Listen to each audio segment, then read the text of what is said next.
Shalom, queridos, vamos continuar com essa matéria preciosa, Epístola de Hebreus. Vamos à página 13. Nós já vimos toda essa análise, do próprio Cristo, superior aos anjos, superior a Moisés na casa, não como servo, mas sim como herdeiro da casa, e ele agora como sacerdote do Deus Altíssimo, o sacerdote eterno que vai interceder por nós. Nós vamos ver o perfil desse Kohen Gadol. O Kohen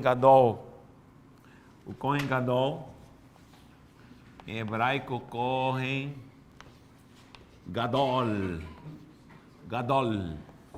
Kohen Gadol seria sumo sacerdote. Gadol em hebraico é grande, além, maior, Gadol, algo grande. E Kohen é sacerdote, tá bom?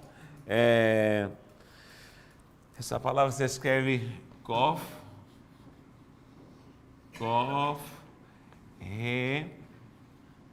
Kohen, Nun final. A letra Nun para iniciar é uma, para terminar é outra. Então, fica assim, Nun. Kohen, Kaf, He e Nun. Kohen. Aqui é Gimel, Dalet, Lamed. Gadol. Gimel, Dalet, Lamed. Se escreve da direita para a esquerda. Então, quando nós falamos em Kohen, nós estamos falando de alguém que intercede, alguém intermediário. Inclusive a letra Kaf, essa letra Kaf literalmente significa palmas das mãos. Literalmente Kaf na própria gematria e também no hebraico pictográfico, que antes do maçorético é esse aqui. Agora, o pictográfico, tudo tinha uma simbologia. Eu tenho dado algumas pinceladas sobre isso, que isso é muito profundo também, e a gente vai descobrindo aos pouquinhos. Então, Kaf significa mãos levantadas, inclusive essa postura não é de ET, não. O sacerdote se levantava nessa postura, as mãos, para poder abençoar o povo. É estranho, né? Parece algo místico, mas de fato, o sacerdote levantava as palmas das mãos para abençoar. Se você clicar no Google, em qualquer enciclopédia que você tem, e pergunte a postura das mãos do Kohen para abençoar. Era nesta postura. Então, ele trazia a bênção, a perspectiva de bênção, de multiplicação e de frutificação. Porque a palavra não leva a multiplicação. Nun é semente que multiplica. Quando eu digo nun, sempre estou dizendo multiplicação, semente. Ben, filho, bet e nun. Casa multiplica, então o filho é o que multiplica a casa, a semente que multiplica a casa. E aí vai. Então, o Kohen Gadol é o intermediário entre Deus, a vontade de Deus, e os homens. E eles tinham a autoridade de Deus, como nós lemos aqui, a apóstola leu aqui para nós, só pela autoridade de Deus. Versículo 1 de Hebreus 5, o que diz? Porque todo Kohen Gadol, sendo tomado dentre os homens, é constituído nas coisas concernentes a Deus, a favor dos homens. A intermediação era a favor dos homens, para oferecer tanto dons como sacrifícios pelos pecados. Ou seja, decorem bem o que eu vou falar aqui. Só uma linhagem sacerdotal tem autoridade para sacrificar ou oferecer sacrifícios para Deus. Se qualquer entidade, organização religiosa, sacerdotal, oferece sacrifícios como intermediação, uma expiação, ou é pagão, é satânico, ou é por conta própria que não é oriundo de Deus. Isso tem a desaprovação do Senhor. Ou é pagão, satânico, qualquer tipo de oferenda, sacrifício ou intermediação. Agora, na autoridade da glória do Altíssimo, da glória do reino, da glória da excelência, da vontade de Deus para com os homens, só tinha um tipo de ação sobrenatural, que era o sacerdócio. Só que não existe só um tipo de sacerdócio. Nós temos o sacerdócio levítico, que nós vamos ver aqui, que é o transitório. O que é o transitório? Ele foi provisório, como diz aqui também a própria lei. A praticidade da lei escrita e praticada com rituais sacerdotais, ela não adiantou muita coisa. Diz que ela em si não salva ninguém, não muda nada. Mas o que muda? É a essência dela. Vou explicar rapidinho, por exemplo. Me digam a verdade, o princípio de guardar um dia na semana é santo ou não é santo? Sem medo, digam sim ou não. Sim ou não? É necessário isso? Sim. Agora, se a pessoa vive bitolada na lei, somente na dogmática, ela vai guardar isso religiosamente e vai idolatrar o dia, mas não é o dia que deve ser idolatrado, mas é a essência de guardar, de parar e de ser devoto para relembrar, para rever, para se conectar com Deus, e até para a própria saúde, porque a gente precisa descansar, certo? Muito bem. E por isso Jesus curou no sábado e eles condenaram porque eles estavam apegados à lei, vamos falar, dogmática da religiosidade. Inclusive, o homem é perito nisso, é perito em se dogmatizar e perder a essência. É perito em cumprir coisas dentro da igreja e não saber nem por que está fazendo. É perito em guardar doutrina, que é doutrina santa na essência, porém, ela o torna um costume, aí mata a essência. Mata a essência. Toda pessoa, qualquer um de nós, que guardar qualquer preceito dogmaticamente, numa ortodoxia doutrinária, beleza, mas se o faz costumeiramente, ela matou a essência, não sabe nem o que está fazendo, mas não faz. Então, esse é o grande problema do homem. Então, o Kohen, ele tinha a graça de poder estar intermediando. Para começar, ele entrava uma vez por ano, onde? No Santo dos Santos, para trazer o kavod, para trazer novamente a glória, a essência, porque até então ficava só a dogmática, de sacrifício, de lei, de A, B, C, D, E, F, G, H, e estava todo esse processo, só que aí, cadê a glória? Cadê a unção? Cadê? Não, só ficar na letra, só ficar no estudo, só ficar em processo, não adianta se não há ministração do que é o sobrenatural na minha vida. Quem está entendendo isso? Você é um líder, você é um pastor.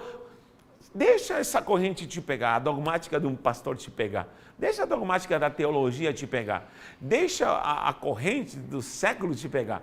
Você não vai viver bem. Agora, se tudo que você faz for embasado na essência sobrenatural, e o propósito que é a real vontade do Senhor, aí você vai ser renovado, você vai viver a glória, você vai viver a unção, você vai viver a revelação, você vai viver... É isso que está faltando hoje em dia.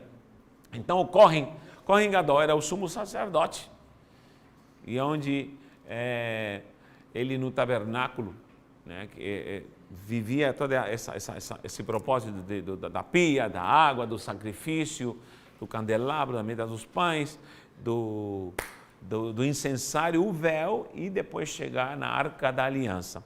Ele fazia sempre isso, por quê? Porque a ritualística exigia, mas não era que devia ser idolatrada essa cultura do Kohen, da religiosidade, mas isso era um lembrete físico, que até, posso falar, até as peles de texugo, quem está por dentro do que eu estou falando, sabe do que eu estou dizendo. Até as peles de texugo. Por que pele de texugo? E a postura de tudo, toda a ornamentação da arca, do tabernáculo, tinha um porquê. Mas o povo passou a idolatrar isso e a dogmatizá-lo humanamente, ao invés de entender o propósito de porquê isso aí. Então aí era o grande problema. Eles perderam a própria essência, depois fizeram o templo, enfim. Só que isso não chegou ao coração de Deus, por quê? Porque, de fato, ser um sacerdote, além de exigir, como lemos aqui, era alguém que era constituído, diz aqui no 5.1, Hebreus 5.1, constituído com as coisas concernentes a Deus. Então era uma dimensão celestial. Celestial. Deus escolheu você numa dimensão celestial e constituiu você numa dimensão celestial com propósitos celestiais, com tarefas celestiais, onde devem haver resultados celestiais. E essa é a tua vida sacerdotal. Essa é a tua vida de intermediador entre a terra e o céu. Olha as qualificações aqui. As qualificações do sumo sacerdote, de um sacerdote perfeito. Nós vemos qualificações do sumo sacerdote no Antigo Testamento. Primeiro, a posição de sumo sacerdote era um ofício sagrado na fé hebraica, como é em qualquer outro culto. Ninguém podia chegar a este ofício por mero capricho, ou seja, havia um propósito. Para a questão lei mosaica, era através de uma tribo chamada Levi. Ou seja, tinha que ser levita. Ninguém podia ser ministrador no templo ou no tabernáculo se não era da tribo de Levi. Levi quem era? Era filho de Jacó, um dos filhos de Jacó. Mas esta tribo não deu conta. Alguém já se perguntou alguma vez onde estão os levitas? Eles estão em ação, porque nós vemos o próprio Zacarias, que era o pai de João Batista, diz que estava no seu turno no templo. E a própria Elizabeth, que é Isabel aqui, mal traduzido por João Ferreira, Elizabeth, mãe de João Batista, diz que era filha de Arão, ou seja, era levita, era uma linhagem levítica. Então, continuava, mas Deus não se manifestava mais. Há 400 anos de silêncio que não há mais revelação, não há mais escritos. O que acontece nessa intermediação no tempo dos Macabeus, como nós já estudamos aqui? Por quê? Porque de fato o sacerdócio levítico para e cessa de ter a essência já oficial. A última manifestação de glória que nós vemos foi no templo dedicado ao Senhor, que Salomão fez. Em nenhum lugar diz que é templo de Salomão. O templo é de Deus, porque Salomão o fez e o entregou para Deus. Se deu de presente para Deus, de quem é o templo? De Deus. Então, o templo, não existe templo de Salomão. Muito menos no Brás. Então, serão bem-vindas, em nome de Jesus. Existe templo de Deus feito por Salomão. Amém ou não? Amém. Feito de Deus. Pode vir aqui. Serão bem-vindas, em nome de Jesus. Templo de Deus, feito por Salomão. O templo era de Deus. Eu consagrei a ti, eu te dei isso aqui. Aí veio a glória, o kavod, e não podiam ficar no pavimento, caíram no chão, Deus se manifestou. Mas tinha algo essencial ali. O que tinha? A Arca da Aliança. Porque só o Kohen Gadol que podia ver a Arca da Aliança. Ninguém mais podia vê-la. Vê-la. Muita gente fala assim, o que aconteceu com a arca? De fato, o que aconteceu com a arca? Foi quando os povos de Israel desobedeceu e veio a Síria, depois veio a Babilônia, primeiro a Síria, depois a Babilônia, e quando já se destrói o templo por Nabucodonosor,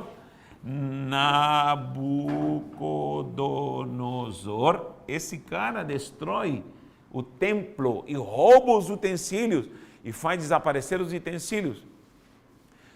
Sumiram, mas há muitos que foram até recuperados. Porém, quando já a restituição do novo templo, quando voltam com Esdras, com Neemias, na época da restituição, e a única coisa que não acharam, o que não acharam? A Arca da Aliança. A Arca da Aliança. Por que não acharam a Arca da Aliança? Alguns dizem que ela está na Etiópia, já viram reportagens sobre isso? Já viram informações? Que ela está na Etiópia e há uma linhagem de levitas que estão na Etiópia. De fato, eu acredito que a rainha de Sabá concebeu do rei Salomão. A história conta, a história rabínica conta de que, de fato, Salomão, como era o bonitão da época e o que tinha mulheres à la vontade, né? Ele coabitou com a rainha de Sabá e ela sai grávida. E volta para a Etiópia e ela concebe um filho. Inclusive tem os descendentes desse filho. Isso tudo é história, tá, gente? E aí vem uma linhagem. Se você vai na Etiópia, tem a maior organização levítica judaica na África, na Etiópia. É incrível isso daí. e eles dizem que eles tomaram a Arca da Aliança. Inclusive tem lugares estratégicos onde de fato diz que esteve, mas não há provas, evidências que provem de fato isso. Porém, a maior prova é que ela desapareceu, essa arca, que é Cristo. A teoria maior que se prega numa revelação, no ensino, é que ela foi arrebatada, Deus a tomou para si. Porque em Apocalipse 11 ela aparece no céu. Quem já viu esse versículo? Veja Apocalipse 11. Apocalipse 11, vê o versículo aí, alguém que acha para mim. Apocalipse 11 diz que vi a Arca da Aliança. Ela aparece. Está lá a Arca da Aliança. Então, o que acontece? Qual é a questão aqui? É que só o Kohen Gadol sabia que a manifestação da glória não estava mais. Mas o templo de Herodes foi reconstruído, o véu foi feito, tudo bonitinho, e o povo idolatrava, e havia já um comércio, queridos, esse negócio, o gospel já estava naquela época, o mundo gospel já estava, então já havia uma estrutura gospel em volta dessa mística e dessa crença que a Arca da Aliança estava lá. E presta atenção, e todo mundo adorava, sacrificava, mas não havia mais glória nenhuma. Quem entende isso? Não havia manifestação nenhuma, não havia poder de Deus, coisa nenhuma, não havia nada vezes nada. Então, estava tudo vazio. Por isso que os próprios levitas, ou sacerdotes, ou ministros, ou Kohanim da época, não reconheceram Cristo. Mas o que acontece?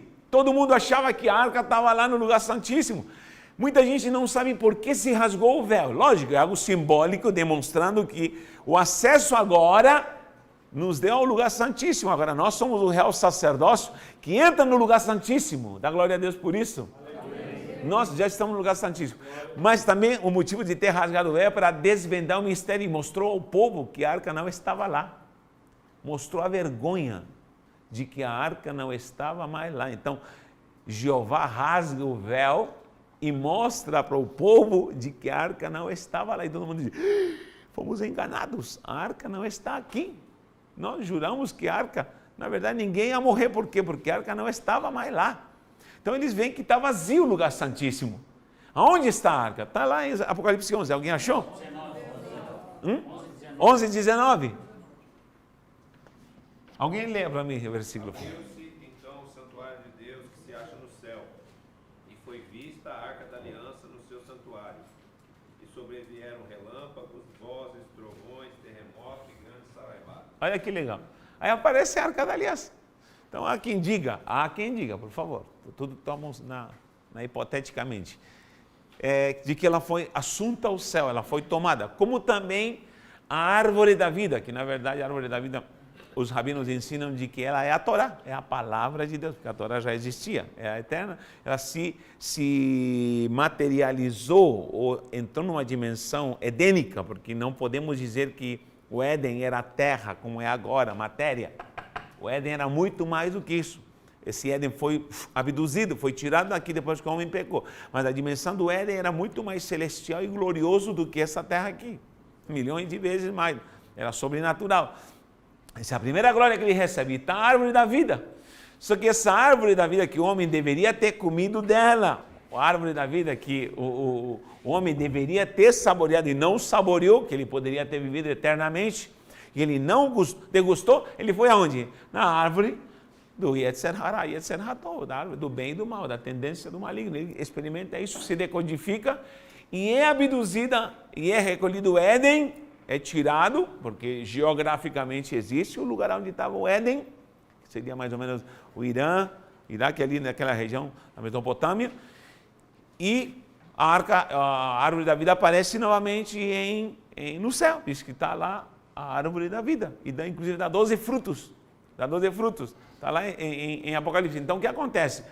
O Kohen Gadol já, além de ter a glória de entrar ano através de ano e ver a glória do Senhor dentro da arca, o kavod dentro da arca e trazer a glória do Senhor, o que aconteceu? O povo não teve mais a glória, a revelação. Por isso o sacerdócio levítico fracassou. Fracassou, porque tanto o sacerdote quanto o povo e reis todos se desviaram da presença de Deus. De Babilônia açoitou, veio a Síria, veio a Babilônia. Aí veio a sequência de impérios que nós já estudamos aqui, que são impérios demoníacos. Aí depois vem a Grécia, depois vem Roma. Lembra da estátua de Nabucodonosor? Vai até Roma. Todos são processos maquiavélicos contra o povo de Deus, a genealogia santa de Deus. E o último foi Roma. Aí vem a pedra rolando e destrói a estátua. Por quê? Porque essa pedra é Cristo. Cristo rompeu e desfez o poder de Roma. É por isso que nós não aceitamos visão apostólica romana.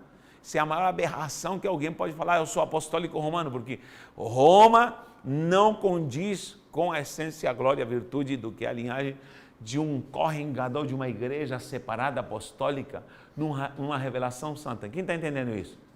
Então, a glória não estava, o sacerdote continua entrando, continua os turnos. Leia lá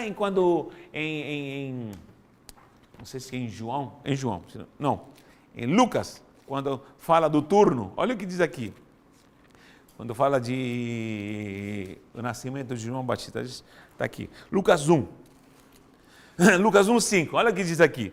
Nos dias de Herodes, rei da Judéia, houve um sacerdote chamado Zacarias, do turno de Abias. Turno, por que turno? É uma ordem. Havia um turno. Então o que acontece? Esses sacerdotes continuavam em turnos e continuavam em ordem, em sequência, para zelar, entre aspas, pela arca que supostamente estava no véu. Só que isso numa grande farsa. É por isso que Jesus entra com um chicote e fala assim: tornastes a minha casa num covil de ladrões. Sabe quando a igreja, agora eu vou começar a pregar, sabe quando a igreja começa a comercializar e torna o evangelho um grande comércio? Quando a glória se vai. Quando a glória se vai, começou a malignidade. Quem aqui quer prosperidade? Quem quer dinheiro aqui? Só se for hipócrita que não quiser dinheiro. Senão eu profetizo para você miséria por resto da vida. Quem quer dinheiro da glória a Deus? Todo. Quem quer... Falam tanto da teologia da prosperidade. Claro que eu vou querer a teologia da miséria. Lógico que eu vou querer a teologia da prosperidade. Mas não da forma banal, humana, carnal, numa negociata barata, sem glória de Deus. Porque eu quero que alguém me prove e separe dinheiro de glória de Deus. Eu quero que alguém me prove e me separe glória com dinheiro. Não existe separação entre glória e dinheiro. Não existe. Como assim? Não existe unção de prosperidade material e de dinheiro sem a glória. O problema é só lidar com dinheiro. O problema é só lidar com dinheiro. Pastor, está dizendo que a pobreza é sinal de que a ausência da glória de Deus.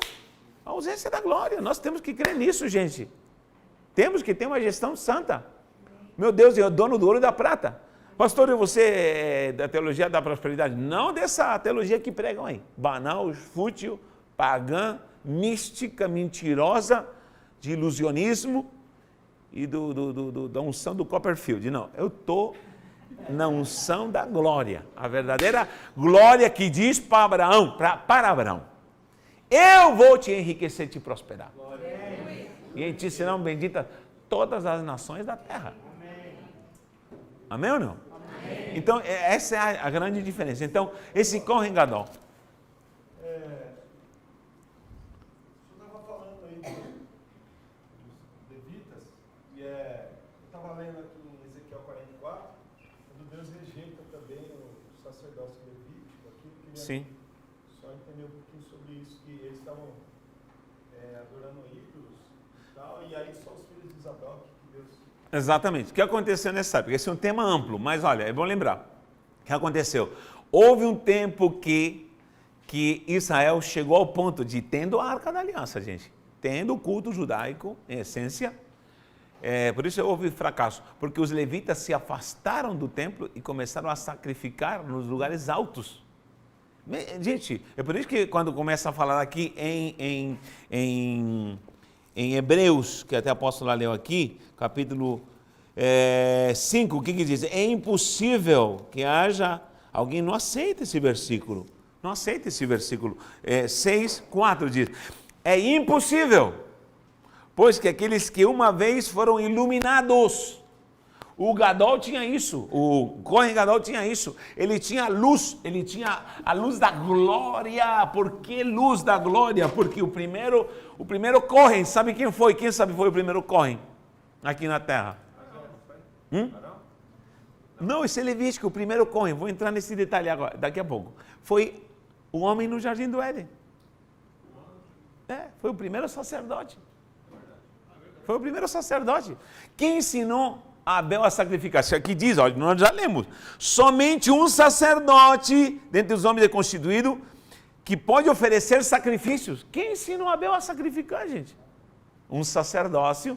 Qual sacerdócio? O Levítico não existia. O sacerdote segundo a ordem de Melquisedeque, que já existia antes da fundação do mundo em Cristo.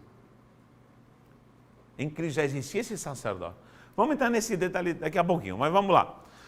Então, o primeiro que viu a glória sacerdotal foi o homem. Depois ele se tornou Adão.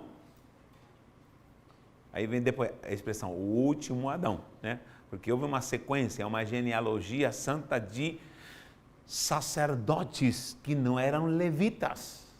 Quem ensinou a Noé a sacrificar? Quem autorizou, gente? Qual foi a faculdade que deu o diploma para Noé, depois do dilúvio, a sacrificar e ainda ter a aprovação do Altíssimo com o arco de Deus?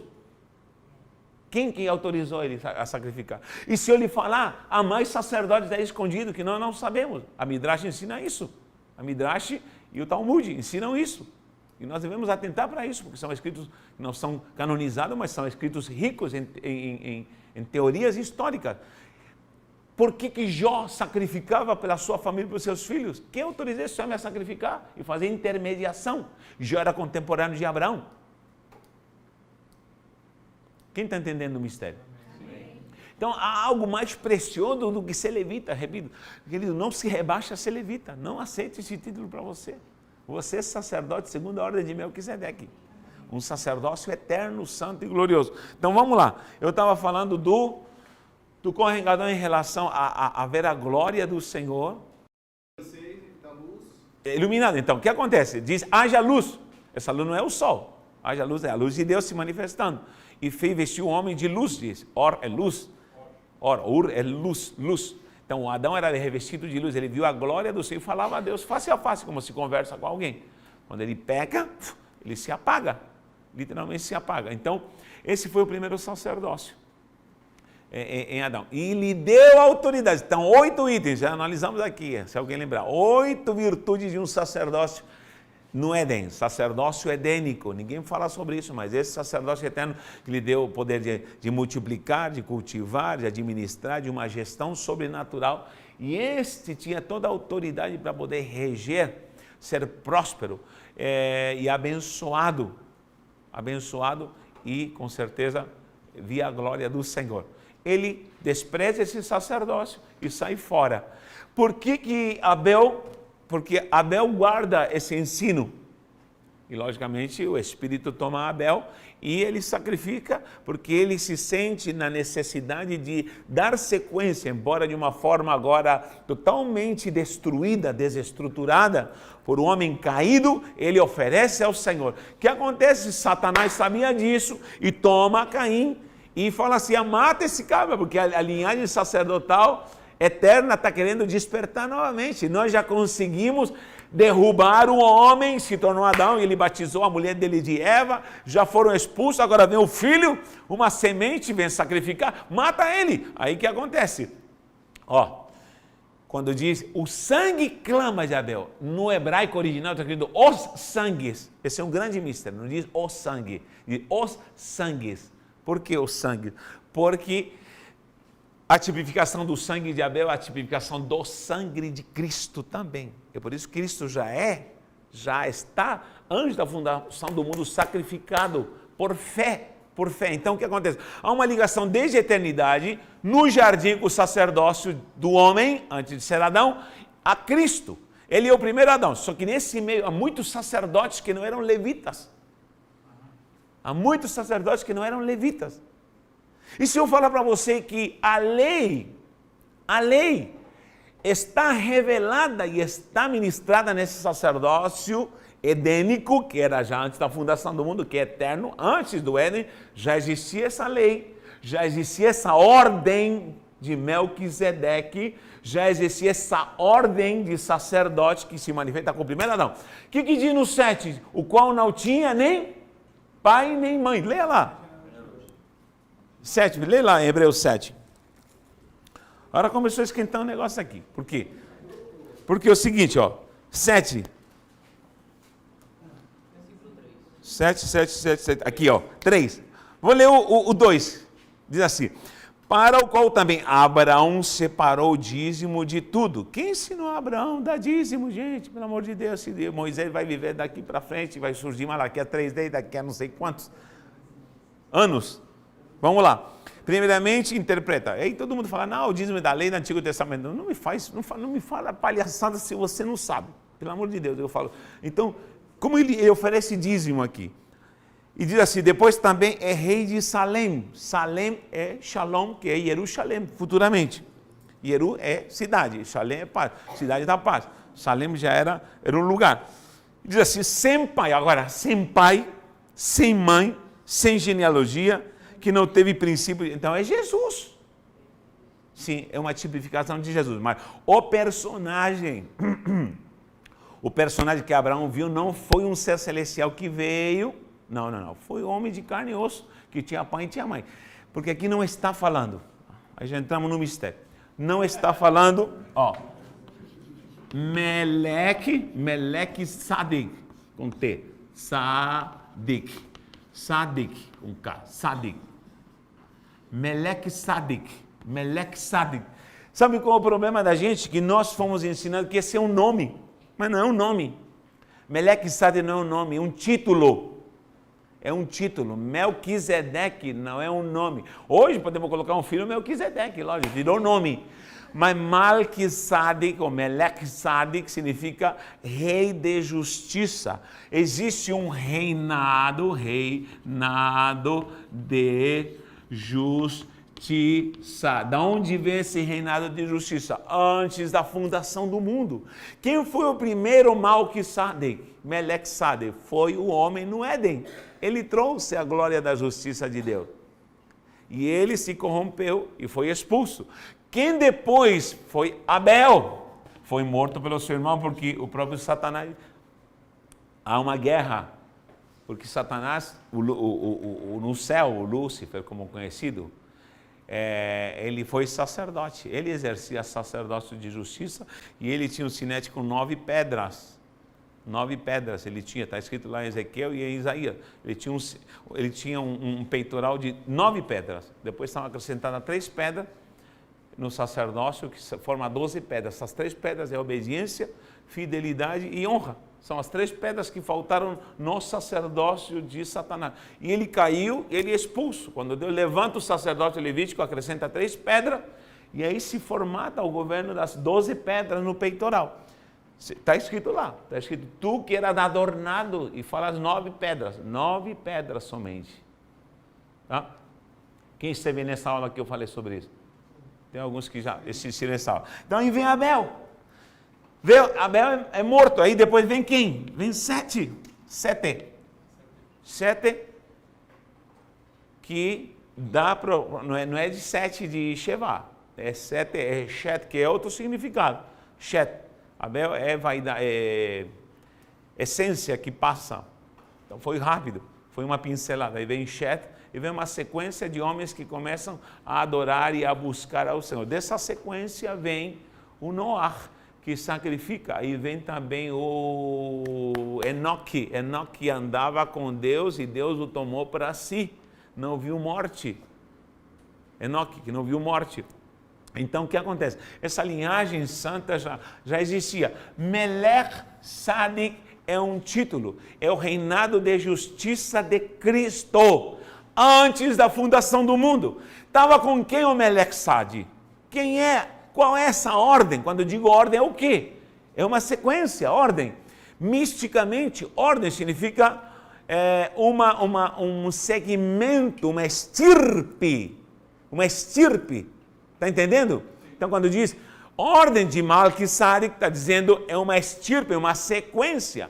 Agora, aqui está dizendo que não teve nem pai nem mãe. Como esse ser humano que falou com Abraão comeu pão e não tinha pai nem mãe? Lógico que tinha.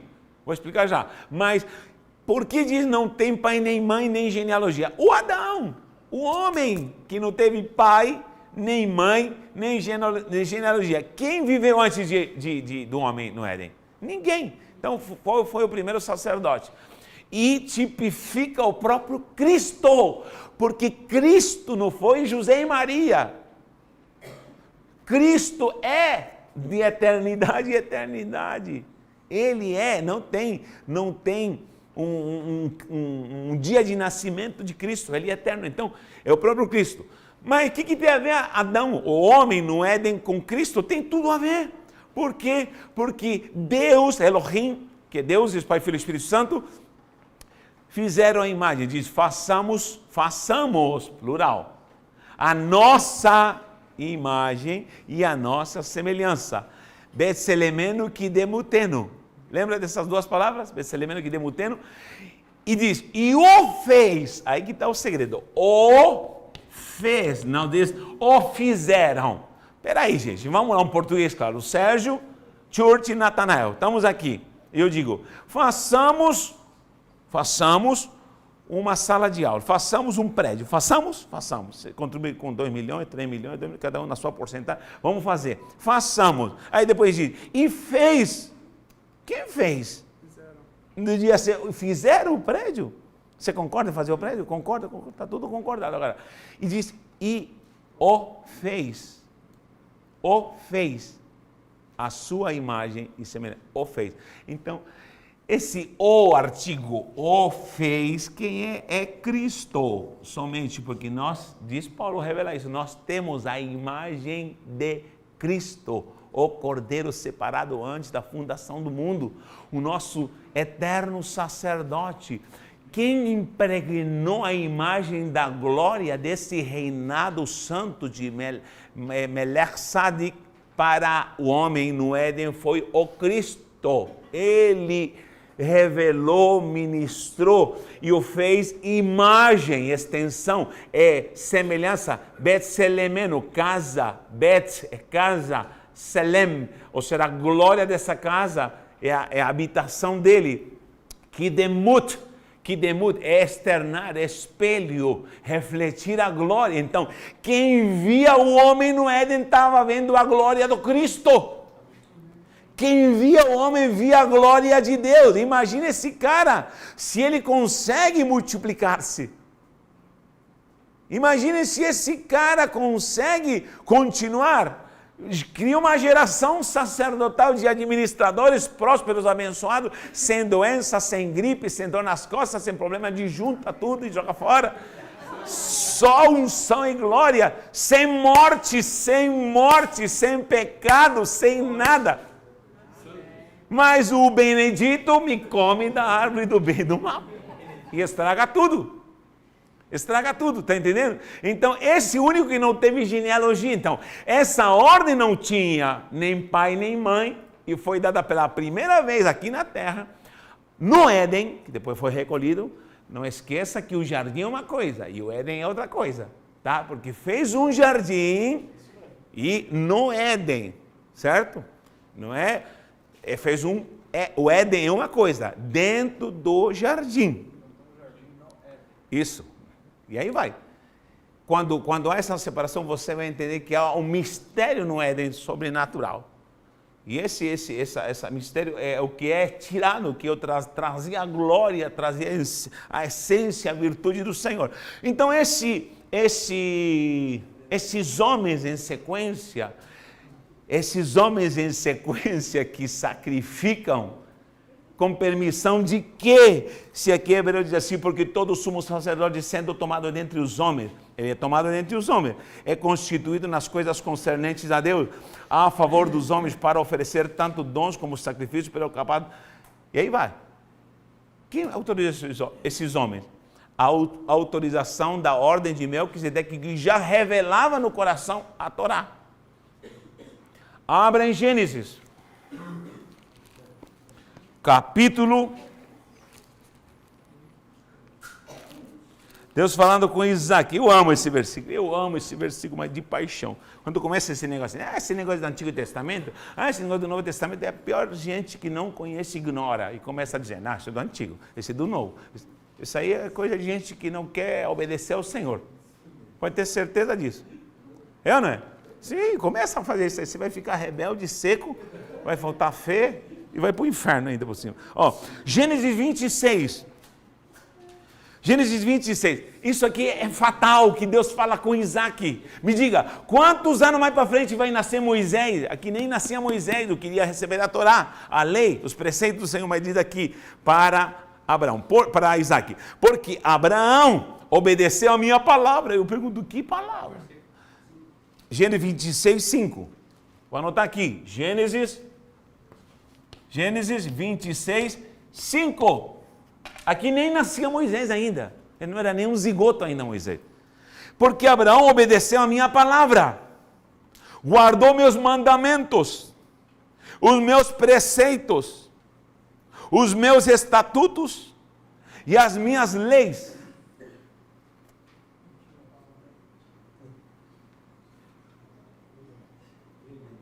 Como é que Abraão me conserva e me guarda a lei se ainda a lei não foi revelada? Como é que ele me vai guardar? Fica difícil, né, meu irmão? Fica difícil guardar a lei, mandamentos, estatutos e preceitos, se ainda a lei não existia. Alguém está entendendo isso, gente? Quem revelou isso? Ordem de Melech Sadik. Ordem de Melech Sadik. A ordem de Melech Sadik existe antes. Leia a Midrash. Leia os escritos. Rabinos que vão confirmar isso. Eu, piamente, confesso que acredito. Você não é obrigado a acreditar. Você não é obrigado a acreditar. Mas se a gente junta o quebra-cabeça disso aqui, com Hebreus, que não havia genealogia, que não havia pai, que não havia mãe, quem é esse? Se o próprio Jesus aqui na terra tem genealogia. Agora, se aparece Melquisedeque e outro lado, o Abraão dá o dízimo para ele, e ainda diz, o menor entrega ao maior. Se é o maior, ainda diz rei de Salém, se fosse rei do universo, rei lá da glória, não. Salém é um lugar. É um lugar. Quem é esse cara? Nós vamos descobrir já já. Porque na verdade, eu vou falar de novo, é Melech Sadik, é um título. O Melech Sadik já está com esse Kohen Gadol, que foi o primeiro homem fracassado. Agora vem o último. Por isso se costuma dizer o segundo Adão. Não é segundo Adão. Esse é o costume que nós temos de falar, está errado. Não é segundo Adão. É o último. Por que último? Porque houve uma sequência. Davi fala, tu és sacerdote segundo a ordem de Melquisedeque. Davi estava embaixo da lei mosaica. Ele está me desprezando a lei mosaica? Não, ele só está dizendo, essa lei mosaica aqui, que todos fazem, servem, sacrificam, é transitória. Eu tenho uma revelação de uma ordem superior, muito mais excelente. E esse meu Senhor, Yahweh, diz ao meu Senhor, dois senhores, como? Se diz Baruch Shem Kevod, é Shema Israel Adonai, Eloheinu Adonai, errado significa um só Senhor. Baruch Shem Kevod Malhuto Leolam Vahet, significa que é o seu reinado de glória é para Leolam, Olam é eterno, de eternidade. Então, que revelação é essa que há em Davi, dizendo que ele é segundo a ordem de Melquisedeque, ainda disse o meu Senhor ao meu Senhor, assenta-te. Ele está dando já um anúncio sobre o último Adão, que viria como sumo sacerdote, mas não como Levi. Por quê? Porque esse sumo sacerdote não é da tribo de Levi, mas é da tribo de Judá. Davi não era da tribo de Levi, mas era da tribo de Judá. Jesus não era da tribo de Levi, mas era da tribo de Judá. E aí vai. Todos aqueles que entenderam eram da tribo de Judá. Judá. Amém? Então, vamos entender daqui a pouco quem pode ser quem supostamente, como dizem os rabinos, quem pode ser esse Melquisedeque que Abraão deu os dízimos. E também vamos ver algo muito importante. Lembra de Judá quando Tamar coabita com ele, ela se disfarça, ela pede 3 coisas para ele, lembra? O bordão, o selo e o cordão. Isso aí prova que essa ordem já existia, gente. Isso vai provar que de fato essa ordem de sacerdotes e Judá e Arruda já vivia isso, e ela perde isso. Por quê? Porque essa mulher não era prostituta, mas ela disse, eu vou ficar sem descendência, e ela já tinha recebido de Deus a ordem de gerar o Messias. De gerar. Querido, pode me condenar se alguém dizer, essa ação que ela cometeu não foi pode até ser um incesto com o sogro, talvez não permitido, mas Deus usou essa coisa louca, por isso diz Paulo, as coisas loucas deste mundo foram escolhidas. E aí vem 4 mulheres que são inseridas, inclusive até uma prostituta na genealogia do Melquisedeque, que é Raabe, depois uma amonita, que também é um incesto, os amonitas eram fruto de um incesto, de Ló com uma filha, nasceu Amon, os amonitas, Moabe, e a última é a 4ª mulher, Betseba, que também era uma pecadora porque adulterou com Davi. Isso que essas 4 mulheres são usadas para gerar a geração de Cristo e aparecem na genealogia. Alguém está entendendo isso, gente? É meio maluco, mas não fique bitolado não. Fique na graça do Senhor, só entenda uma coisa, Melquisedeque não é uma pessoa somente, Melquisedeque é uma ordem, onde houve vários sacerdotes, inclusive o próprio homem no Éden, onde o maior de todos é o último Arão, é o que fecha o ciclo e acaba-se, quando ele morre, ele rasga o véu e diz assim, na minha ordem de Melquisedeque, porque é uma ordem, no meu trilho, todos vão entrar, por isso diz, cheguemo-nos confiadamente ao trono da graça para alcançarmos misericórdia, bênção, glória e oportuno socorro. Por quê? Porque ele vem lá de fora, na pia, ele vem lá do sacrifício, mas alguém diz, não tem tabernáculo.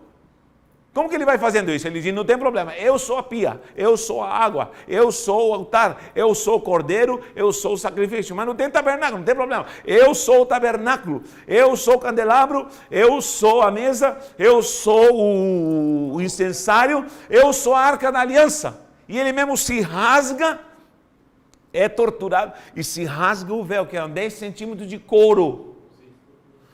Muita gente pensa em um véuzinho assim, e pensa que o sacerdote abria a cortinazinha assim. Não, querido, para passar por esse couro, tecido, o sacerdote penava, passava por baixo, se arrastando para entrar no lugar santíssimo. E o que acontece? Até então, o sumo sacerdote, que não valia mais nada, nessa época não valia mais nada, omitiam que a arca não estava lá. Quando esse sumo sacerdote, espiritualmente, ele se torna tabernáculo, ele se torna sacerdote, ele se torna sacrifício, ele se torna arca, ele rasga o véu, ele diz, esse sistema levítico já era, porque nem arca mais tem. E todo mundo diz, meu Deus, cadê a arca? Se foi a arca, se foi a glória, e acabou, não tem mais glória. Ele diz, parem com isso, porque a partir de agora, eu vou fazer de você o meu tabernáculo. E vou fazer de você um sacerdócio real. Segundo Melquisedeque. Segundo a ordem. Segundo a ordem de Melquisedeque. Amém?